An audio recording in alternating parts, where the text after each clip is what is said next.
บายดีพ่อแม่พี่น้องกับสบายดีสวัสดี FC ทุกคนเด้อวันนี้มาพอกับแม่น้ำคิงคือเก่าพี่น้อง กำลังจะเตรียมตัวไปตลาดคือเก่าพี่น้องวันนี้ตลาดบ้านพะฮัดเนาะคำแปงคือเก่านะพี่น้องแม่น้ำคิงกาถอดขนมเรียบร้อยวันนี้ตื่นเช้าแห้งพี่น้องตื่นแต่3 โมงก็3 โมงคู่มือแต่ว่ามือนี่ทำถอดไว้ไข่มันแห้งดีเลยจนใน1ข่าวพี่น้อง จนใน1ข่าวเรียบร้อยเนาะวันนี้จังไปตอนนี้ฮัทจะมาเอาฟองใส่ขนมใส่กระตาพี่น้องเดี๋ยวมานับเบิ่งแม่นี่ได้จักอันเนาะ4 6แม่คิงจะนับเป็นแบบว่า2 อันเลยเนาะเพราะว่าฮัทจะไปตัดครึ่งนะพี่น้อง2 4 6 8 10นะทำไมถ้าต้องเอาปวกถอดน้ำล้างลงก่อนเนาะพี่น้องเพื่อมันจะกรอบสม่ำเสมอกัน2 4 6 8 10 12แม่น้ำคิงคล้ายก่อน6,000นะเด้อพี่น้อง12 14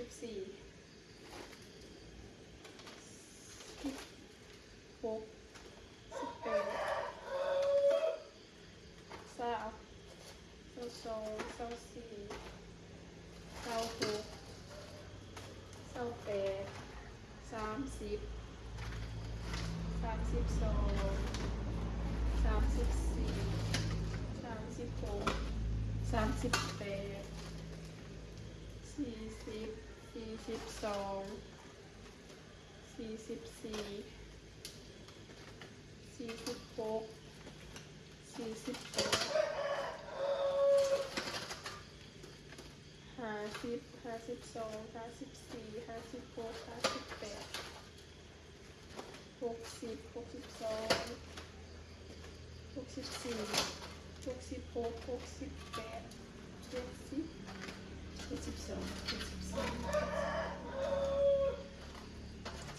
อันนี้บอนับดอกมันบ่อยากได้ปะเนี่ยอะไรใส่ซะ76ก่อนเนาะพี่น้อง76ไม่นำคิงคายก่อนหูควันนะพี่น้องเพราะว่าโค้งกับขึ้นเท่แพงพี่น้องเลยบางบีกก่อนกับแม่นำคิงคายมา2 บีกเดียวเนาะก่อน6,000กับพ่อเลยคายพี่น้องพ่ออะไรอยู่นี่อันนี้ก็ขึ้นแต่มา1,400ตะกี้1,25พี่น้องเท่าไรเลย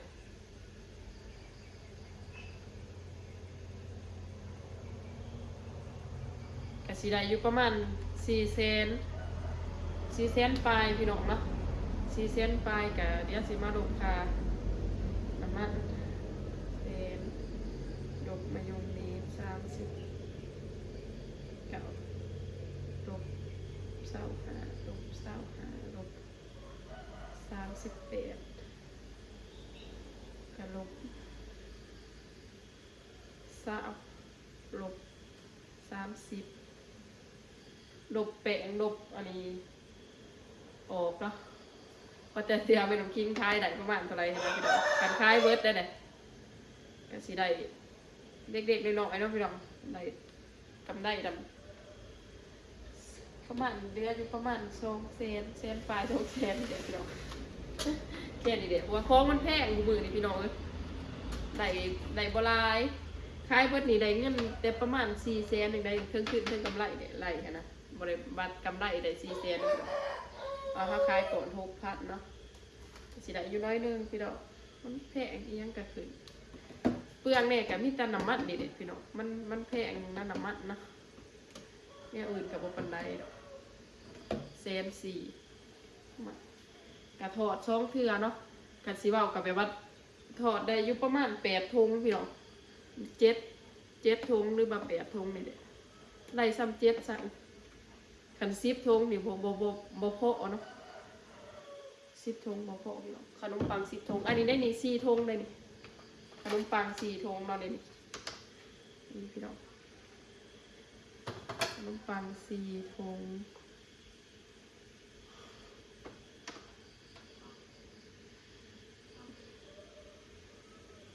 พี่น้อง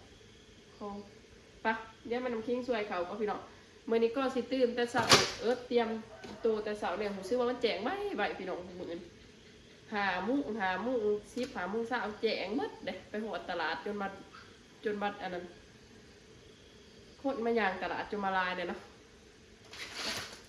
เดี๋ยวแม่น้ำคิงคอตัวสวยเขาก่อนเด้อพี่น้องแม่น้ำคิงลืมบอกอันนั้นใจขนมพี่น้อง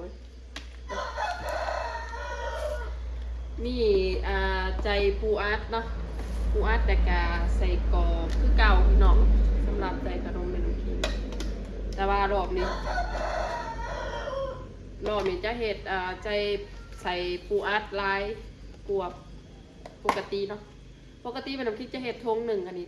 เห็ด2 ทงเนาะพี่น้องกูว่ามันจะลายเกินไปดีกว่าเลย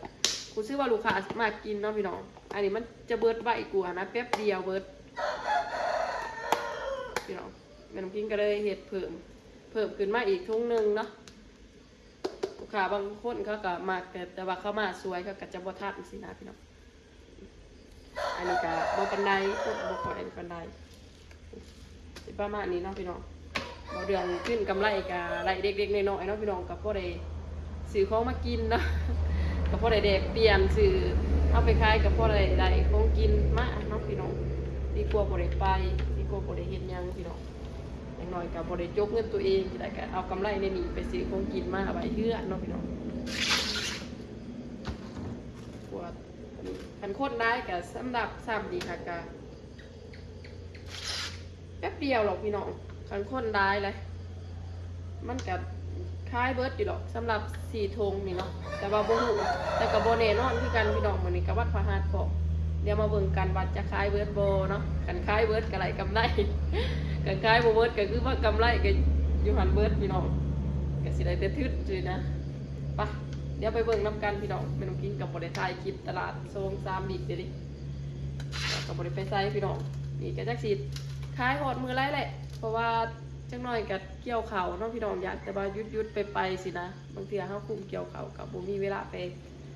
ขายสินะทราบเขาเลยตลาดกับเปลี่ยนไฟเก่ามุกเนาะพี่น้องแม่น้ำคิงมาหอดตลาดแล้วเนาะเห็นปะมาหอดตลาดกับผู้ที่เจงเป็นโคตรมากพี่น้องน้ำคิงกำลังต่างหารดื้อเอาค้าต่างกล่องมาโอ้ยจะเมนสัตว์ ปกติก็เอาไว้ในกระตาเลยแหละแต่ว่ามึงสาวนี่จับออกไปถ่ายคลิปจะมาว่างใบเราไม่ได้เอาเขาขึ้นโดดเนาะโอ้ยพี่น้องเดี๋ยวพอตัวจัดหารก่อนเด้อพี่น้องเครื่องเขาไม่ได้เหมือนแต่ว่าคนขายเครื่องหดโบมิขายเบิร์ดแต่พี่น้องบ่มีเวลาหดสิถ่ายตอนอันนั้นลูกค้ามาซื้อเนาะโอ้ยจุกพี่น้องก็เลยโบเห็นบรรยากาศการซื้อเนาะขายดีอยู่พี่น้องค่ะเฮ็ดโบทันก็จะไปจับกล่องกับโบมีเวลาขายสินะเสียดายดีดึกราคาต่างกล่องมาโอ้ผิดขาดแห้งขาดยางนักหน่วงเก็บพี่น้องคนก็ยังลายอยู่นะยังลายอยู่เนาะที่ว่าคนลายอยู่นั่นจะมาขายได้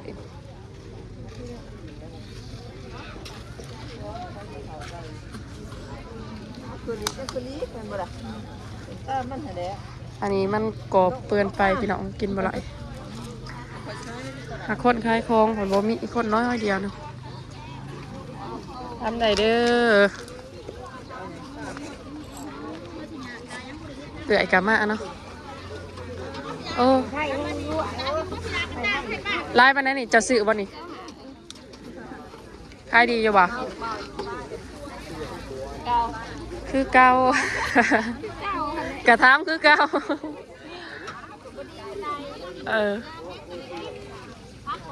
ข่อยกับพ่อไหนค้าอยู่เบิดแต่เด้เสียลายแต่ว่าดื้อเอาค้าต่างกล่องมาอันนี้ก็เลยบริเห็นบรรยากาศต้นคายเนี่ยกับสีไทยกับบ่ท่านลูกค้ามาได้ดื้อไอ้ก็ว่าบักม่วงสุกเลยนี่เนาะโดเท่าไรคือ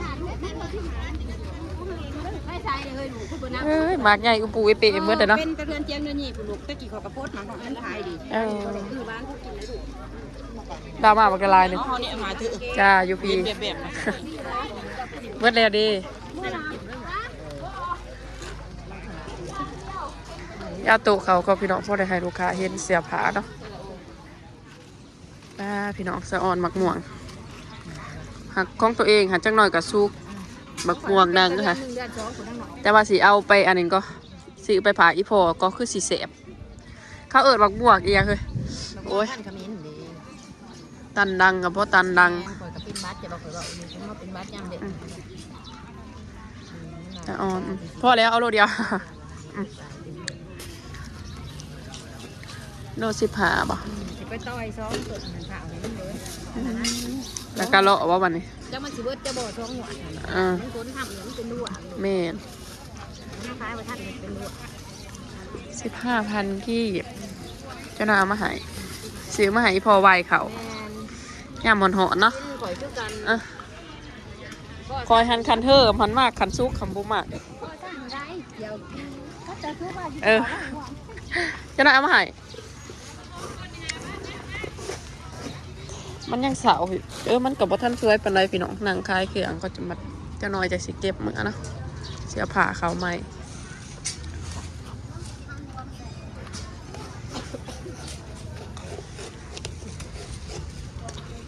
กระลังมาแต่ตลาดพี่น้องโอ้ยกระลังสีย่างไปหาลูกสาวโอ้ยอีหยังเหรอกระลังไปสีเอาบักม่วงไปให้พ่อใหญ่เพื่อนวะไปให้พ่อใหญ่ไป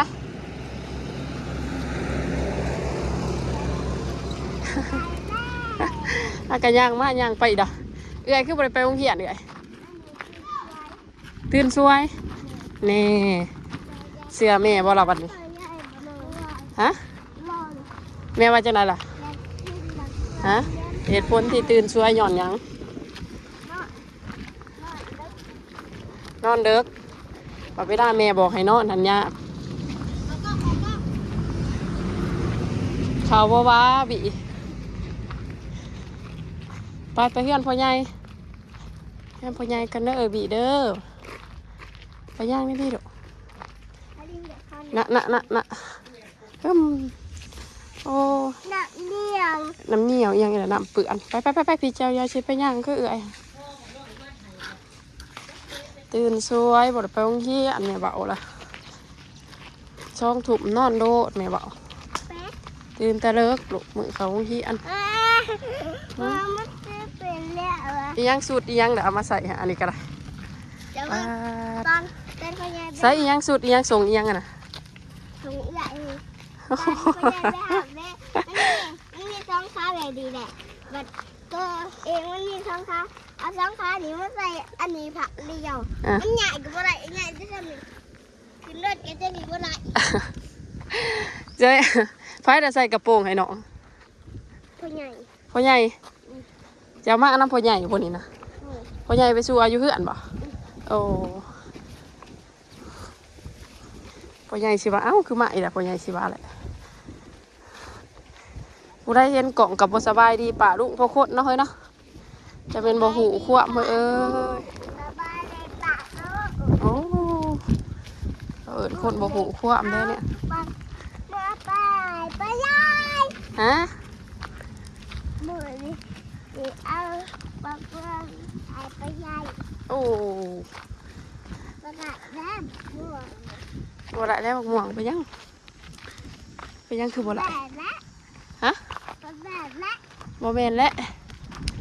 พ่อใหญ่บ่อยู่ซ้ำในบ้านอยู่บ่โตมาอีกแล้วพ่อใหญ่เสือ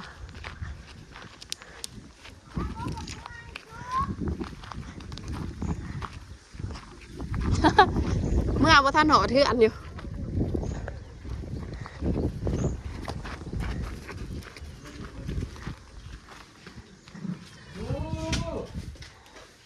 ของแสบมาเลยโอ้จนนักมือขักโอ้ตอนประมาณเนาะแน่ไปเจอเนี่ยเลยเจ็ดบาทเนี่ยของแม่ซื้อว่าแต่ตลาดกับบริเวณนั้นบริเวณใครมาเพิ่นว่าสิซื้อไม้พ่อใหญ่ใบเขาไปปาดโอ้อาหารสาววันนี้ตะเสบเนาะสมพักเสียนดูซื้อมาแต่ตลาดบ่ตลาดไป ไปล้างน้ำเอื้อแล้วก็ปาดอีหยังจักสิเว้าจักสิกิน นอนเอาบุกเขาแล้วมันเนาะมือมาสิตัดมันเอา ตัดกระตัดอันนั้นก็เกี่ยวน้ำมาเนี่ยพร้อมบ่า เกี่ยวก็เอาวะไปเลย เกี่ยววะ มา เกี่ยวก็มีอีกออกคะแนนมื้อ ก็มันก็ที่แบบบัดมันแหละมัน ข้าเฮ็ดอีหยังอยู่บัดเพาะ เด็กคนแทนเด้อมึงก็เลยนั่ง เกี่ยวน้ำแน่เด้มันสิทาสิช่วยพุ่น3 4เด้อเห็นให้หน้าแล้วก็กินเงาะเห็นให้หน้าก็กินเงาะเลยมันแดดหลายเนาะอ่ะนี่แหละนี่ฮะกะ8 โมงนี่ซักกะย่างออกมาเฮือนจะซื่อๆคืออันย่อยสะโอ้แมวกับพ่อแมวมาส่งแมว1พุ่น เฮ็ดจุดอะไรเฮ็ดจังได๋เฮ็ดจังได๋ผู้ละหน่วยเฮ็ดจังได๋ ผู้ละหน่วยหั่นแหละปาดอยู่หั่นแหละกำลังสิโหเทือนบักม่วงก็ซื้อเอาบักม่วงพัดนั่นนะเขาซื้อตลาดโล15นี่บ่อยากก็เลยว่าสิซื้อมันจะไหวเขาเอาโลเดียวไปเฮาเมื่อกันดีกว่าสาวบ่ได้ไปโรงเรียนสาวโรงเรียนเป็นพาไปแล้วเด้อยินบ่เกี่ยวเขาแล้วพี่น้อง มืออื่นวะ มื้ออื่นเกี่ยวเขาแล้ว เย้ มื้อมันยังมื้อวันศุกร์โอ้ยอุตส่าห์จ้าบ่อยากไปขายของบุญบ่อยากไปขายขนมเพราะว่ามื้ออื่นเกี่ยวเขาเกี่ยวไว้ก็ดีคือกันพี่น้องจังได้เอาไว้ มืออื่นเขาซุปบ่ มันสุกตะดนนะดอกตอนนั้นพอเกี่ยวปันไดส่วนนี้ก็โตมาแต่ขายของตลาดพี่น้องขายของเมืองเสานี่ก็ขายม้วนพี่น้องเอ้ยขายดีอยู่เนาะขายเบิดเกี่ยงเลยลูกค้าก็ยังมาทำอีกตอนสวยๆเนาะแม่กิ้งถอด4 ธงละ4 ธงขนมปังไหลเงินกัน400,000 ปลายนี่แหละพี่น้องไปคือกันลูก400,000 ปลายฮักกันฮักหนีออกกันเด้อ100,000-200,000นี่แหละพี่น้องกำขึ้นกำไรกันละก็เลยซื้อของกินมากมึงเสาร์นี่ก็ซื้อซีนหมูโลนึงก็ซื้อผักหอมซื้อปลาซื้อหมักไหมนี่แหละพี่น้องกำไร ก็แต่เลยกินปะเพราะว่ามึงเสาร์นี่ค่ะแม่น้ำคิงดื้อเบาอันนั้นลืมเอาค่าต่างกล่องไปพี่น้องคลิปก็เลยบ่ยากเหมือนกันคิงก็เลยมาถ่ายต่อกับบรรยากาศอยู่หวานเนาะบ่ได้ถ่ายพอดีเพราะว่าลูกค้าเขามาเรื่อยๆพี่น้องเพิ่งแต่ตั้งหานกับลูกค้าก็เขามาซื้อเรื่อยๆนะก็เลยบ่มีเวลาถ่ายแต่บ่ได้ใจอยู่บ่ได้เอาค่าต่างกล่องไปบ่เข้าไปลูกบ่เข้าไปเนาะพี่น้องเดี๋ยวพอกันคลิปหน้าเด้อสบายดี FC สุขุทุกคนเนาะขอบใจขอบคุณที่เขามาให้กำลังใจตลอดเด้อสบายดีพี่น้องบ๊ายบาย บ๊ายบาย สบายดีป้าลูกนะลูก บ๊ายบายป่าแล้วตุ๊ดติดตามมาเลยนะเผื่อเป็นน้องกายแล้วเนาะบ๊ายบาย เก่งลายลูกสาว